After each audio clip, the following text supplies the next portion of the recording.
మీకు అందరికీ వందనాలండి. శిలోహు దేవాలయం ప్రార్థన నుంచి మాట్లాడుతున్నామండి. దేవుడి బిడ్డలని మీరు ఎన్నవారు అందరూ కూడా దేవుడిని నమ్ముకున్నవారని ఈ మాటలు కొంచెం మీ విశ్వాసంలో కూడా బలపడాలని ఈ మాటలు చెప్తున్నామండి. ఈ మాటలు ఎవరైతే వింటున్నారో ఇంకా దేవుడిని నమ్మకుండా ఇంకా బయట లోకస్తులుగా ఉన్నారేమోనండి. కానీ లోకంలో ఉంటే కనుక దేవుడి వద్దకు వచ్చి మీ అవసరతలో, మీ ఎక్కడితో, మీ భర్త విషయం, మీ బిడ్డల విషయం, మీ కుటుంబ విషయం, అనేక అప్పుల విషయం, అనేక శోధనలతో హింసించబడుతున్న మీ వేదనలన్నీ కూడా బయలుపరచబడాలంటే యేసుప్రభు ఒక్కరేనండి. యేసుప్రభు ఒక్కరే.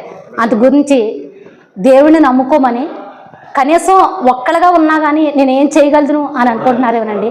దేవుడిని ఏం చేయగలడు దేవుడు అని అంటున్నారేమో కానీ దేవుడికి మీ ఒక్కరుగానే రండి. మీరు ఒక్కరుగా వస్తే మీ అంతమాలు అనేకులు, మీ భర్త, మీ బిడ్డలో రక్షించబడతారండి.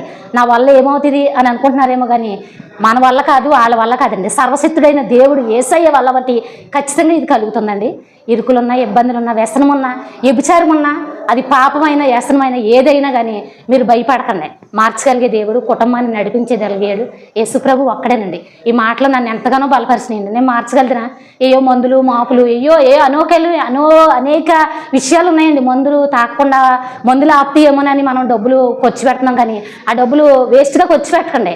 అవి మన ఆత్మీయ విశ్వాసానికి దేవుడు బలపరుస్తున్నాడని, తండ్రి ఇదిగో ఇది నీకు అప్పచెప్తున్నాను, నా శరీరం, నా బలము, నా ప్రాణం నీకోసం అప్పచెప్తున్నానని ఆయన సన్నిధికి మీరు పరిగెత్తుకుంటా ఆసక్తిగా విశ్వాసంతో, యోబు గ్రంథం మీరు అన్నారో లేదా, నాకైతే చదువురాదండి, వాక్యం విన్న ప్రకారం మాత్రమే, అందులో మాట మాత్రమే చెప్తున్నానండి.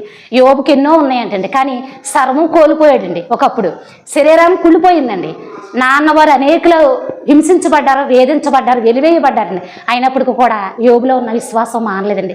అలాగే మీరు కూడా ఈ మాటలు విని బలపడతారని దేవుడు నామం పేరట చెప్తున్నాను. కానీ నేనైతే అర్హతమైందని కాదండి.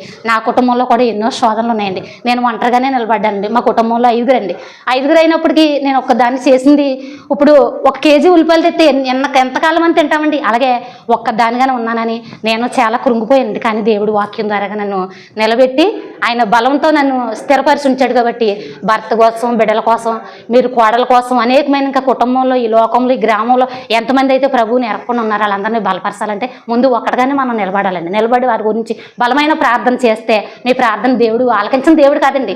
ప్రతి కన్నీటిని కూడా దేవుడు బుడిలో దాచి ఉంచే దేవుడని విశ్వాసంతో అనేక మంది ఎన్నో శోధనలతో నలగకొట్టబడి దేవుళ్ళో ఇలా నిలబడ్డాను. కాబట్టి శిలోహు సంఘంలో నేను ఒక్క సభ్యురాలుగా నేను నిలబడ్డానండి. దీన స్థితిలో వచ్చానండి.